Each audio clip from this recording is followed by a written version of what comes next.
What's up guys, Jam here. Today we'll be covering Chapter 4 of the Aganau If. Chapter 3 of the Aganau If ended with Subaru falling asleep to prepare for his battle against the witch cult. Chapter 4 opens with Subaru ready to ambush the witch cult in the forest. Subaru spots a group of witch cult members hiding in the shade created by the trees. There you are. They don't know I'm here yet. What to do next? Subaru considers going in loud and proud, or taking them out one at a time, or just letting them go for now. It's kill or be killed. Subaru knows that whether or not the plans of the witch cult gets exposed, they will still follow through with it until the very end. Patrash, wait here. I'll be fine. You've managed to get back home safely in the past. Well, I'll be back in a bit. Subaru charges at the group of witch cult members and yells Shamak. A black smoke engulfs Subaru and the other witch cult members. Subaru stabs one of the stunned witch cult members from the back. Subaru takes his sword out of him and turns his attention to the second witch cult member. Now it's your turn. Subaru cuts the witch cult member's body in half. Subaru had been training over the years to move in Shamak, so he wouldn't be affected by having his vision blocked. He had to rely on his other senses, such as hearing and being aware of his surroundings. Subaru hears the footsteps of the third witch cult member and jumps behind him. Subaru felt the breeze of a sword. It was from the third witch cult member. He was right in front of Subaru. If it's a Shamak like mine, I've already anticipated that some people might be able to resist it. Subaru swings his sword and lops the head off of the third witch cult member. Subaru then hears a sound of footsteps coming from the right. What the hell? Subaru immediately thrusts his sword to the right. The sound of steel clashing echoes within the cloud of Shamak. Subaru notices that it was the second witch cult member. They weren't dead yet. Subaru thought he ripped its stomach open, but either it was too shallow or he had some armor under his clothes. Subaru and the witch cult member began exchanging blows. Subaru could tell that his opponent was more skilled than him, but he was weaker due to his injury. The Shamak starts to clear up. The tip of the witch cult member's sword cuts Subaru's shoulder. Subaru swings his sword upward and splits the face of the witch cult member in half. Subaru was exhausted, but he could not rest. There were still more of them in the forest. He had to kill them all, especially one in particular. Betelgeuse Ramane Kanti. We cut to Subaru taking out another member in Shamak. Subaru begins panting as he pulls out his sword from the dead witch cultist. This makes the seventh one.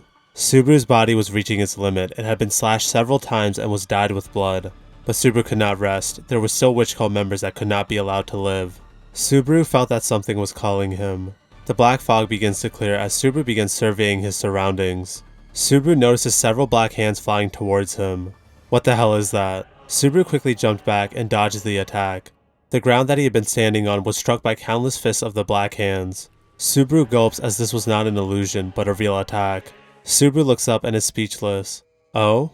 From the direction of where the black hands flew, a figure came out from the depths of the forest. What the hell? The figure was a man with dark green hair. Maybe you didn't see my invisible hand. No way, no way, no way, no way, that shouldn't be the case. My invisible hand can't be seen by anyone else. Betelgeuse. Subaru's legs began to tremble and his heart started beating fast. He could not believe what he was seeing. Subaru clenches his right fist so hard that his nails start to dig into his skin. The pain in his hand told him that this is not a dream. Did you just call my name? This is really interesting. It's hard to believe that you're not a follower of the gospel, even though you've received that much love. But if that's the case, why? For what reason? With what motive? To repay your favor, diligently surrender to your trials and tribulations. You will attack us today. What the hell? Subaru swings his sword at Betelgeuse, but he diverts the attack away with one of his hands. Ah, how lamentable is the death of communication. Despite my diligent attempts at dialogue, you refuse to change your hostile stance at all. To be satisfied with the unknown is more slothful than anything else. For the love that she brings, oh, death for the one who doesn't recognize love. I can't reward wrath instead of love. That's why I have to be diligent. Oh love, to love, it is my love that is rewarded. What the hell? Subaru continues swinging his sword at the screaming Betelgeuse. However, each attack gets blocked and dodged by Betelgeuse. Subaru then realizes that these are the hands that took Rem's life and played with her dignity 20 years ago. He couldn't see them that day, but now he could. As Subaru was startled by the sudden encounter of Betelgeuse, he started slashing at him on impulse. But now his emotions finally caught up with him. Subaru starts to form a smile on his face. A crazy one at that. He couldn't help but smile. At last we meet. I'm glad you haven't changed a bit in 20 years. I have been looking forward to this day. 20 years ago? Betelgeuse tilted his head while he dodged Subaru's barrage of attacks. Then he realized what's going on. Oh, yes, I remember that death. 20 years ago, a night in a cave, the boy and girl who appeared before our trials. Yes, I had taken note of the favor in your body and had given you a test.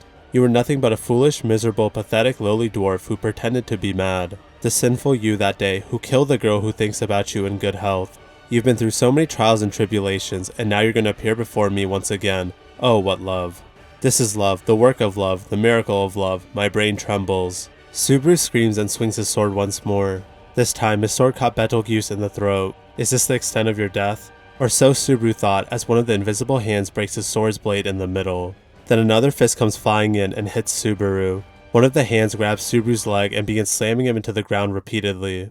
Before Subaru could even react, countless invisible hands rain down on him, trying to tear his body apart. Subaru screams in pain. His leg and several of his ribs were broken as well. Subaru starts coughing up blood and directs his hateful gaze towards Betelgeuse. Betelgeuse, you wanted to see me? You were looking for me to avenge that girl from that time, weren't you? After 20 years of hating, loathing, abhorring, detesting, wearing yourself down, you finally found me. However, reality is cruel. With that kind of power, it's almost impossible to reach my life. You're still slothful, aren't you? Subaru starts to smile. It was worth being beaten to see it. What?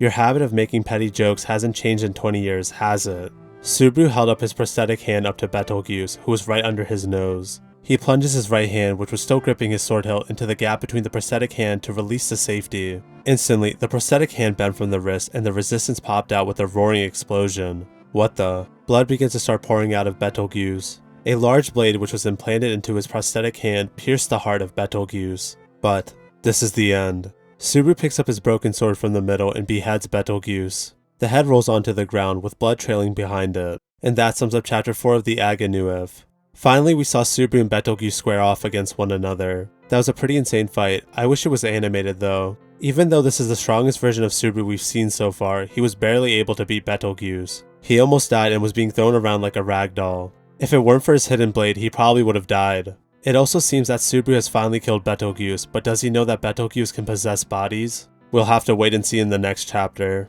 Let me know what you guys think in the comment section down below. With that being said, thank you for watching, and I hope you all have a great day.